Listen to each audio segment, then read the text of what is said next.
Shalom Aleichem, Rabbi Kovacs here, Mishnah Yomi for Yud Tet Tishrei. Chol HaMoed is holding chapter 7, Bava Metzia, chapter Asocher, Mishnah Het Shomrei Perot.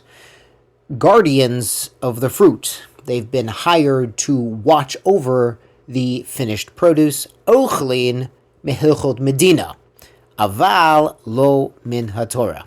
They eat as is custom in that place, but they do not have an entitlement to eat from the Torah. As we explained earlier in this chapter, just a few days ago, it's only when the workers are picking the fruit or they are processing the already detached fruit, but before the Gemar Malacha. Here it's after Gemar Malacha. The produce is done, it's just been piled up for storage, and these guys are watching the warehouse or watching the pile of grain. And apparently the custom was that the employer would feed these people, so they weren't, snacking on the produce that they're watching. They'd have a contractual agreement when they're hired. The Bartenura here points out something interesting. He says it's not just Shomrim on finished produce, it's also Shomrim that are hired to watch the vineyard or the field, to keep the wild animals out of the field.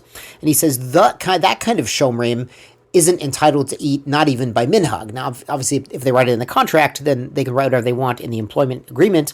However, they're not entitled at all to eat if they're just watching the vineyard as it grows. They're not picking, they're not actually doing anything. To shomer lavka osim ma'aseh, because Bartner explains, based on the Gemara, the shomer is not actually doing anything to the produce, to the crops themselves. He's simply watching them.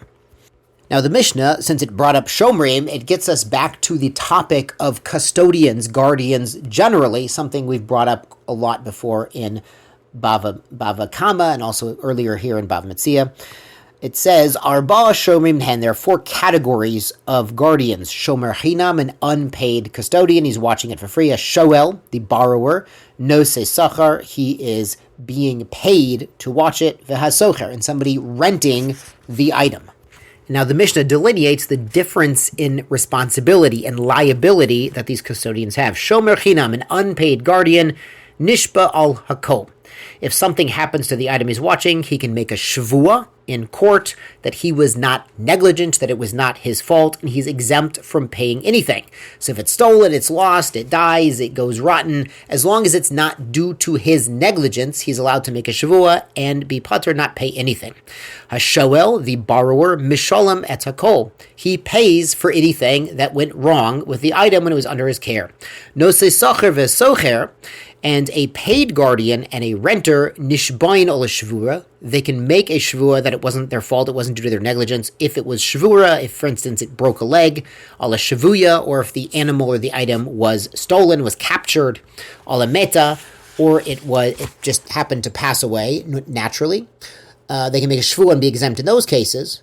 And though in this case of shvuya, it's like actually captured by force, not just stolen. Umisholmin, but they do pay at the aveda at the geneva if something is lost or stolen. The difference being these last two are really, they should have taken more care of it and avoided it being in a situation where it could become lost or stolen, unlike the first instances where it's really nothing they could have done to avoid it. Now, obviously, if any shomer is negligent and puts an animal in his care in a situation where it's likely to break his leg, that's his own negligence, and in any event, he would be paying. Now, Mishnah Tet explores what is an onus, what is actually an unavoidable mishap, and what is something the shomer could have done something about. Zev echad, no onus. If one wolf is coming after an animal that's been borrowed or rented, that's not considered onus. Shnei zevim onus, but 2 wolves coming from 2 different directions, you might be able to fight off one wolf, but not necessarily, a pack of wolves or 2 wolves, they can outflank you. Rabbi Yehuda Omer, bishot mishlochet zevim. Rabbi Yehuda says if it's a time where zevim are, running amok in the countryside, off zev echad onus, then even one zev will be aggressive, will be hard to beat him back, and it is considered an onus, it's considered an unavoidable mishap if the shepherd or the shomer on someone else's animal was unable to save the animal from this zev at this time. Shnei kilovim, 2 dogs, Eino onus. That's not considered onus. The shepherd should be able to prevent even 2 dogs from attacking and stealing a lamb from his flock. Yadua Bavli Omer. This is a sage named Yadua.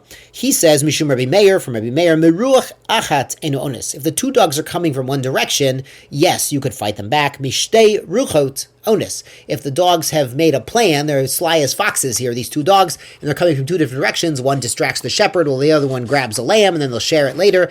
Yeah, that's considered onus, and the shepherd or the guardian would not pay in that case.